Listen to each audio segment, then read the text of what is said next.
2 દિવસ પહેલા પડેલા 2 ઇંચ વરસાદે વડોદરામાં પ્રશાસનની પોલ ખોલી નાખી। સરદાર એસ્ટેટથી વાઘોડિયા તરફ જતો જે રોડ છે તે ધોવાઈ ગયો છે। પાલિકાએ ઉપરથી નાગરિકોને સલાહ આપતું બોર્ડ માર્યું છે, જેમાં લખ્યું છે સાવધાન, ખોદકામ ચાલુ છે, વાહન ધીમે હાંકો, જેથી સ્થાનિકો અને રાહદારીઓમાં ભારે આક્રોશ જોવા મળ્યો છે। સ્થાનિકોનું કહેવું છે કે પહેલા પાણીની લાઈન માટે રોડ ખોદી કાઢ્યો, પછી યોગ્ય પુરાણ ન કરાતા એક રિક્ષા ચાલક ખાડામાં પડ્યો અને મોતને ભેટ્યો।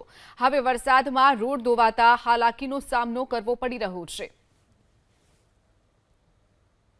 વડોદરાના સરદાર એસ્ટેટ 4 રસ્તાથી વાઘોડિયા તરફ જતો મુખ્ય રોડ શું હાલત છે આપ જોઈ શકો છો। અને અહીંયા જે વાહન ચાલકો છે, રાહદારીઓ છે, સતત પરેશાન થઈ રહ્યા છે। આ એ જ જગ્યા છે કે 12 દિવસ પહેલા અહીંયા એક રિક્ષા ચાલક ખાડામાં પડતા તેનું મોત નીપજ્યું હતું।